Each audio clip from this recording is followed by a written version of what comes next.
Continuing in the chapter of biotechnology and its applications, in fourth and the final lecture today we are going to discuss about ethical issues. इसके अंदर NCERT फिर वही बात करती है कि जो मैनिपुलेट कर रहे हैं ह्यूमंस लिविंग ऑर्गेनिजम्स को, ये भाई बिना रेगुलेशन नहीं चल सकता।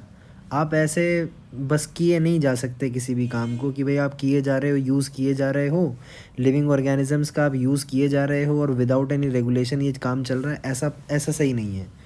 इसके लिए हमें क्या करना पड़ेगा, कुछ एथिकल स्टैंडर्ड्स को सेट करना पड़ेगा जो कि इवैल्यूएट करेंगे मोरालिटी को इवैल्यूएट करेंगे। जो हम ह्यूमंस जो हैं एक्टिविटीज़ कर रहे हैं, भाई इसकी वजह से कोई हेल्प हो रही है या हार्म हो रहा है, इस सब का इवैल्यूएशन भी तो करना पड़ेगा।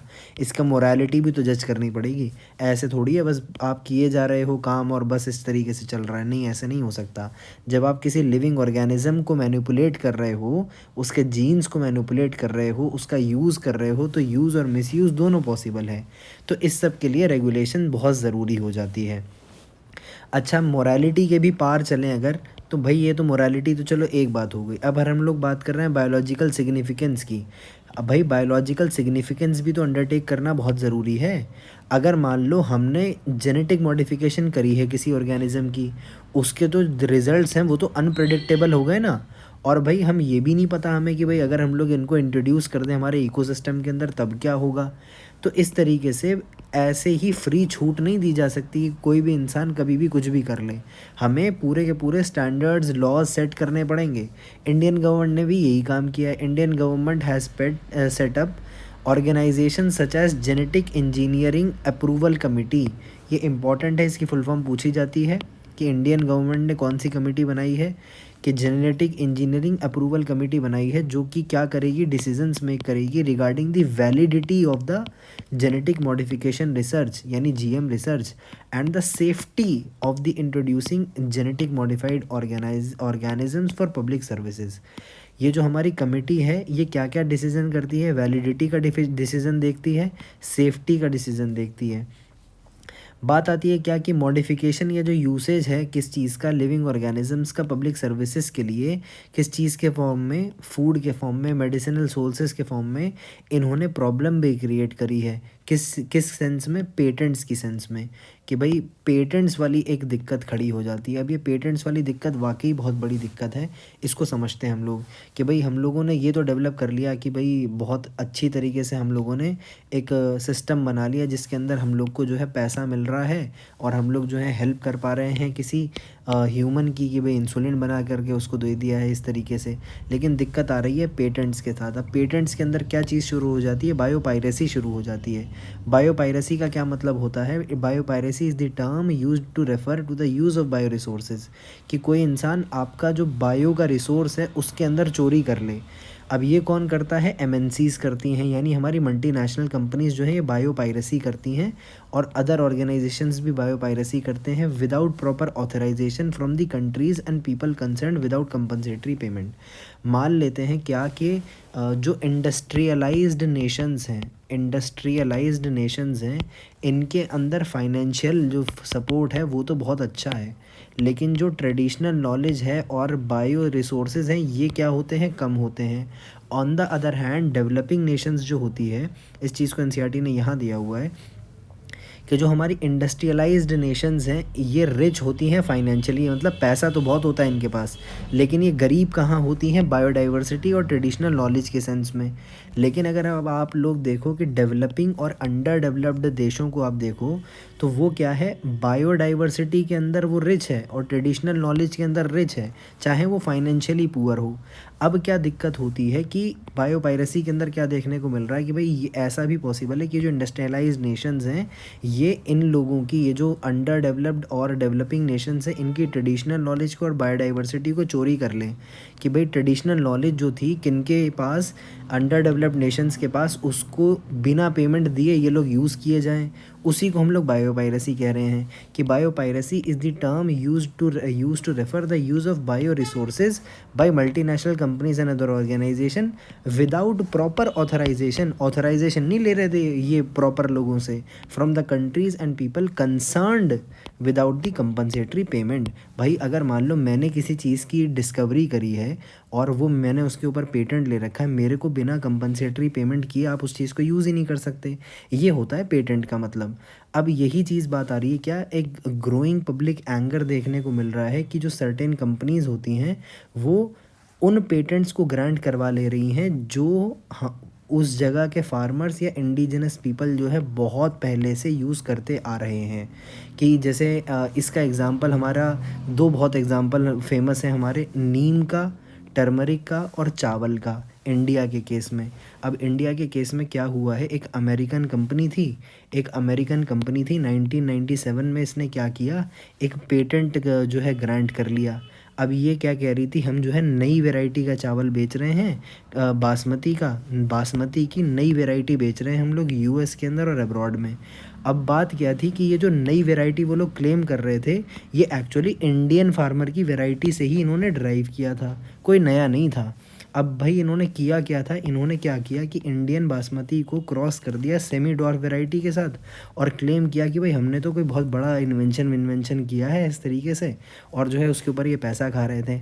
फिर बात आई कि जो पेटेंट था इनका ये एक्सटेंड करता था फंक्शनल इक्विवेलेंट्स के ऊपर। इसका ये मतलब कि बाकी के जो लोग थे जो बस बासमती को बेच रहे थे वो बेच नहीं पाएंगे इस पेटेंट के थ्रू। अब इसी तरीके के जो है चालबाजी अलग अलग जगह और भी की गई है। Several attempts have also been made to patent uses products and processes based on Indian traditional herbal medicine, जैसे टर्मरिक और नीम, हल्दी हो गई या नीम हो गई, ये इंडियन ट्रेडिशनल हर्बल मेडिसिन हैं। भाई हम लोग ज़माने भर से आयुर्वेदा को इस्तेमाल करते हुए आ रहे हैं। इस ऐसे सेवरल अटेम्प्ट्स जो हैं इन सब के ऊपर भी किए जा चुके हैं कि भाई टर्मरिक के ऊपर जो है कुछ क्लेम कर लिया कि भाई ये हमने डिस्कवर किया है, जबकि हमारे आयुर्वेदा में हज़ारों सालों पहले से चलता ही आ रहा है। तो इस तरीके की जो चोरी है इसी को बायोपायरेसी कहते हैं कि भाई हमने पेटेंट ले लिया, पैसा किसी और का था, काम किसी और का था, लेकिन हम लोग इस्तेमाल कर रहे हैं। If we are not vigilant, अगर हम लोग भाई बहुत कॉशियस नहीं रहते और इमीडिएटली एनकाउंटर ना करें ऐसे पेटेंट एप्लीकेशंस को, तो दूसरी कंट्रीज़ या दूसरे इंडिविजुअल जो है एनकैश यानी बहुत पैसा कमा सकते हैं हमारी रिच लेगेसी के ऊपर, हमारी बहुत अच्छी विरासत के ऊपर ये लोग पैसा कमा सकते हैं। और हम लोग ऐसा भी पॉसिबल है कुछ ना कर पाएँ अगर हम लोग विजिलेंट नहीं रहते। यही चीज़ एनसीईआरटी ने इस पूरे के पूरे पैराग्राफ में दे रखी है। अब फिर वही बात, डाटा बहुत इंपॉर्टेंट है। अब डाटा के अंदर आप इस चीज़ को याद रखो कि एनसीईआरटी ने यहाँ बोला है कि rice is an important food grain जिसकी जो प्रेजेंस है वो हज़ारों सालों पहले तक जाती है एशिया के एग्रीकल्चर हिस्ट्री में, थाउजेंड्स ऑफ ईयर बैक तक जाती है। इंडिया अलोन की बात कर रहा है, यानी इंडिया के ही अंदर लगभग 2 लाख वैरायटी देखने को मिलती है हमें चावल की। डाइवर्सिटी ऑफ राइस जो है इंडिया की वो वन ऑफ द रिचेस्ट है वर्ल्ड के अंदर। बासमती राइस की बात करें तो ये डिस्टिंक्ट है किस चीज़ की वजह से, इसके यूनिक अरोमा की वजह से और इसके यूनिक फ्लेवर की वजह से। 27 डॉक्यूमेंटेड वैरायटीज़ हैं हमारे बासमती की जो कि इंडिया के अंदर उगाई जाती हैं, ये डॉक्यूमेंटेड हैं। चावल की कितनी वैरायटी हैं, 2 लाख वैरायटी हैं सिर्फ और सिर्फ इंडिया के अंदर। फिर बात आता है कि एंशेंट टेक्स्ट जो है हमारा, फोल्कलोर जो है, पोइट्री जो है, इस जो कि हमारे को सदियों पहले देखने को मिलता है, उसके अंदर बासमती का रेफरेंस भी प्रेजेंट है। इस तरीके से ये हमारा पूरा का पूरा पैराग्राफ हुआ। तो इसके अंदर हमने मेनली क्या बात करी कि ग्रोइंग पब्लिक एंगर है किसके लिए, पेटेंट के खिलाफ। और फिर जो है चावल के अंदर बासमती का केस देखा हमने, उसके अंदर अमेरिकन कंपनी 1997 वाला केस देखा कि इन्होंने जो है क्लेम किया था कि हमने नई तरीके का बासमती बनाया है, जबकि ये था कि एक्चुअली में इन्होंने क्या किया था, सेमी डॉर्फ वैरायटी के साथ इंडियन बासमती को क्रॉस कर लिया था और क्लेम किया था कि इन्वेंशन या नॉवेल्टी करी है हमने कोई। और इनका जो पेटेंट था वो एक्सटेंड करता था फंक्शनल इक्विवेलेंट्स पे, यानी कि दूसरे लोग जो थे, अदर पीपल सेलिंग बासमती जो है वो रेस्ट्रिक्ट हो जाते कि दूसरे लोग नहीं बेच सकते, अब सिर्फ और सिर्फ ये अमेरिकन कंपनी बेचेगी बासमती राइस को। तो ये तो गलत है कि भाई एक तो ये काम झूठा कर रही है, दूसरा दूसरे को बेचने से भी रोक रही है। तो इस तरीके से इसको रोका गया। फिर सेवरल अटेम्प्ट्स जो हैं हमारे टर्मरिक और नीम वगैरह के ऊपर भी इस चीज़ को चुराने के लिए किए गए हैं। बायोपायरेसी, इसको पूछा भी जा चुका है, ये प्रीवियस ईयर क्वेश्चन है। Biopiracy is the term use to refer use of bio resources by multinational companies और अदर ऑर्गेनाइजेशन जो बिना प्रॉपर ऑथोराइजेशन के यूज़ करते हैं और बिना कंपल्सरी पेमेंट दिए उनके रिसोर्सेज को यूज़ कर रहे हैं। फिर एनसीईआरटी आगे कह रही है there has been growing realisation of the injustice in adequate compensation and benefit sharing between the developed and developing countries. इसीलिए कुछ नेशंस जो हैं डेवलप कर रही हैं लॉज को जो कि प्रिवेंट करती है ऐसा अनऑथराइज्ड एक्सप्लॉयटेशन उनके बायो रिसोर्सेज का और उनकी ट्रेडिशनल नॉलेज का। इंडियन पार्लियामेंट ने भी यही काम किया है। इंडियन पार्लियामेंट ने रिसेंटली क्लियर किया है सेकंड अमेंडमेंट। कौन सा amendment? Second amendment of the Indian patents bill, जो कि ऐसे इश्यूज़ को कंसिडर करता है और जिसके अंदर पेटेंट टर्म्स भी इंक्लूड होते हैं, इमरजेंसी प्रोविजंस हैं, रिसर्च और सारा का सारा डेवलपमेंट इनिशिएटिव भी इसके अंदर कवर होता है। ये this is all about this chapter. अच्छा, अब मैं आपको एक चीज़ ये दिखाऊं कि जो एनसीईआरटी नई वाली अपडेट हुई है रैशनलाइज्ड 23-24 वाली, इसके अंदर बायोटेक्नोलॉजी के इस इधर यहाँ पे जब हम लोग बायोटेक्नोलॉजी के एप्लीकेशंस एग्रीकल्चर में डिस्कस करते हैं तो यहाँ पे एक ये पैराग्राफ पूरा का पूरा इंसर्ट किया है यहाँ तक।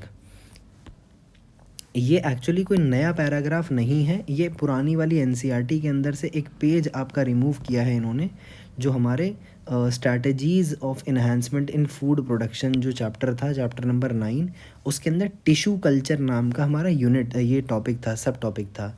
ये पूरा का पूरा जो टिश्यू कल्चर का टॉपिक है इसको उठा के इन्होंने बायोटेक्नोलॉजी के अंदर डाल दिया है, रैशनलाइज्ड वाली के अंदर। आप इस चीज़ को देखो, एज ट्रेडिशनल ब्रीडिंग टेक्निक से लेके कमर्शियल यूटिलाइजेशन तक, एज ट्रेडिशनल ब्रीडिंग टेक्निक से लेके कमर्शियल यूटिलाइजेशन तक। तो इसको हम लोग जो है एक सेपरेट वीडियो में समझ लेंगे कि टिश्यू कल्चर होता क्या है, तो हम लोग इसको इसके अंदर अभी इंक्लूड नहीं कर रहे हैं। जो एक एक्स्ट्रा चीज़ जो मुझे आपसे डिस्कस करनी है वो ये है कि जब हम लोग बायोटेक्नोलॉजी पढ़ते हैं तो एक इन्फॉर्मेशन यहाँ पर भी दे रखी है जिस पर यूजुअली किसी का ध्यान नहीं जाता इस पैराग्राफ के अंदर। अब आपको क्या यहाँ पे देखने को मिल रहा है कि जो बोयर था, हमने पढ़ा था कि हर्बर्ट और बोयर 2 लोग थे जिन्होंने मिलके काम किया था और 1972 के अंदर फर्स्ट रिकॉम्बिनेंट डीएनए बनाया था। जो बोयर है इसने परफॉर्म करी थी स्टडीड किसके ऊपर? रेस्ट्रिक्शन एंजाइम्स के ऊपर। किसके केस में? ई कोला बैक्टीरिया के केस में, जो कि स्पेशली यूज़फुल प्रॉपर्टीज़ के ऊपर साबित हुई।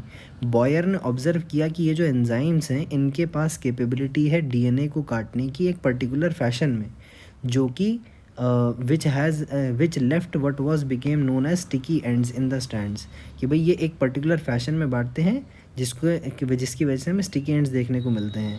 और ये जो स्टिकी एंड्स हैं ये फैसिलिटेट करते हैं डीएनए लाइगेज की मदद करने का। अब इसको याद कैसे रखोगे कि बोयर ने एंजाइम्स के ऊपर काम किया था ई कोलाई के अंदर, तो ये चीज़ है बी, हनी बी, मधुमक्खी बी। तो बोयर ने एंजाइम्स के ऊपर काम किया था ई कोलाई के केस में, इस चीज़ को याद रखना। फिर बात आती है क्या कि कोहन ने क्या किया था? कोहन जो है प्लास्मिड्स के ऊपर पढ़ाई कर रहा था। Cohen had been studying small ringlets of DNA, जिसको हम लोग प्लास्मिड कहते हैं, और जो कि फ्लोट करते हैं freely in the cytoplasm of certain bacterial cells और रेप्लिकेट करते हैं independently from the coding strand of DNA. Cohen ने डेवलप किया एक method for removing these plasmids from the cell and then reinserting them in the cells. तो हमारे को क्या पता चला कि बॉयर ने क्या पढ़ाई करी थी? रेस्ट्रिक्शन एंजाइम वाली। और कोहन ने कौन सी पढ़ाई करी थी? प्लास्मिड की। कि इसने बॉयर ने डिस्कवर किया था कि हमारे पास रेस्ट्रिक्शन एंजाइम है ई कोलाई के अंदर, जो कि स्टिकी एंड्स नाम की चीज़ को इस तरीके से और पूरा डीएनए लाइगेज वाला। और कोहन ने क्या चीज़ डिस्कवर करी थी कि हम लोग जो है प्लास्मिड को निकाल के वापस बाहर निकाल के सेल के अंदर वापस डाल भी सकते हैं। ये चीज़ हमारे कोहन ने की थी। This was all about the whole unit of biotechnology. Last चीज़ जो एनसीईआरटी ने यहाँ इंजेक्ट करी है टिश्यू कल्चर वाली, उसको हम लोग एक सेपरेट वीडियो में डिस्कस कर लेंगे। आई होप बायोटेक्नोलॉजी का पूरा यूनिट आपको समझ में आया हो और आप इससे पूरे के पूरे नंबर स्कोर करें, बिकॉज इसको ये बहुत स्कोरिंग यूनिट है और हर साल इसमें से 5 से 7 क्वेश्चंस देखने को मिलते हैं पूरे के पूरे 2 चैप्टर्स में से।